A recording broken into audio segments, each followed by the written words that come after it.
तो आज हम लोग बात करेंगे मेल इनफर्टिलिटी में हम लोग किस तरह से वेरिकोसिल की पहचान करते हैं और वेरिकोसिल से क्या प्रॉब्लम्स आती हैं। तो जब भी किसी भी पुरुष का सीमेन में काउंट कम है या स्पर्म कम गतिशील है, हमेशा उनका फिजिकल एग्जामिनेशन बहुत ज़रूरी होता है। माने कि उनको देखा जाता है कि उनकी टेस्टिस बिल्कुल ठीक है कि नहीं, कहीं वो छोटी बड़ी तो नहीं है, उसमें कोई हाइड्रोसिल तो नहीं है, हर्निया तो नहीं है, उसमें एक नली भी होती है जो कि शुक्राणु को बाहर तक छोड़ती है, वो प्रेजेंट है कि नहीं है। इसके अलावा वहाँ पे वेरिकोसिल को भी देखा जाता है। अगर आपको क्लिनिकली वेरिकोसिल प्रेजेंट लग रही है डॉक्टर को, तब अल्ट्रासाउंड के द्वारा इसको कंफर्म करते हैं और ऐसी वेरिकोसिल को हम लोग ऑपरेट करने के लिए अपने पेशेंट से बोलते हैं। वेरिकोसिल क्या होती है? ये एक वेन्स का या ब्लड वेसल का गुच्छा होता है जो कि टेस्टिस के पास डेवलप हो जाता है और ब्लड सप्लाई ज़्यादा होने की वजह से टेस्टिस के अंदर टेम्परेचर बढ़ने लगता है। ज़्यादा टेम्परेचर की वजह से ही हमारे शुक्राणु जो होते हैं उनकी संख्या कम होने लगती है, वो जल्दी मरने लगते हैं या कम मूव करते हैं। तो ये प्रॉब्लम वेरिकोसिल के द्वारा आती है। अब बात ये होती है, क्या इस वेरिकोसिल को ऑपरेट कराया जाए या ना कराया जाए। तो बहुत से डॉक्टर पेशेंट को ये समझाते हैं कि भाई गारंटी नहीं है।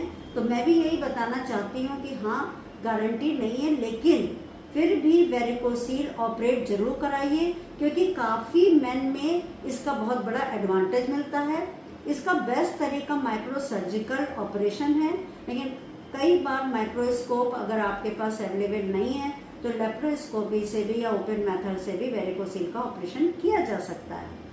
अब अगर ऐसे मेन जिसमें कि डीएनए फ्रेगमेंटेशन ज़्यादा हो रहा है और उसके अंदर वेरिकोसिल प्रेजेंट है, तो हमेशा वेरिकोसिल को सर्जिकली रिमूव कराना जरूरी हो जाएगा। अदरवाइज ये डीएनए फ्रेगमेंटेशन अगर प्रेगनेंसी आई भी तो उस बच्चे का मिसकैरेज करा देंगे या अच्छा एम्ब्रियो डेवलप नहीं होगा। तो इन बातों को हमें बहुत ध्यान में रखना है।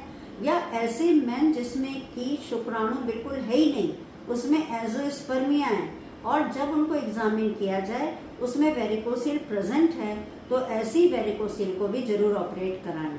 तो लोगों के मन में बात आती है कि ऑपरेशन कराने के बाद क्या फ़ायदा होता है। कभी कभी आपके शुक्राणु दिखने लग जाते हैं सीमेन में। जब भी कुछ भी शुक्राणु आपके सीमेन में आफ्टर ऑपरेशन दिखे तो उनको आप आईवीएफ सेंटर आके चेक कराएं और उनको फ्रीज करा के रख लें इस तरीके से, क्योंकि कभी कभी वेरिकोसिल ऑपरेशन के बाद जो शुक्राणु दिखे वो ज़रूरी नहीं है हमेशा ही दिखते रहें। तो जब भी प्रेजेंट हो उनको फ्रीज कराना बहुत ही ज़रूरी हो जाता है। और इवन ऐसे पेशेंट में अगर हम टीसा करके शुक्राणु निकाल रहे हैं या टीसी करके शुक्राणु निकाल रहे हैं तो शुक्राणु की संख्या बेटर हो जाएगी, उनका डीएनए फ्रेगमेंटेशन कम हो जाएगा। तो ये सारे एडवांटेज एजोस्पर्मिया पेशेंट में भी मिलते हैं। तो वेरिकोसिल का ऑपरेशन कराना मेरे हिसाब से बहुत ज़रूरी है और उसका फ़ायदा azoospermia as well as low sperm count में दोनों में ही मिलता है। Thank you.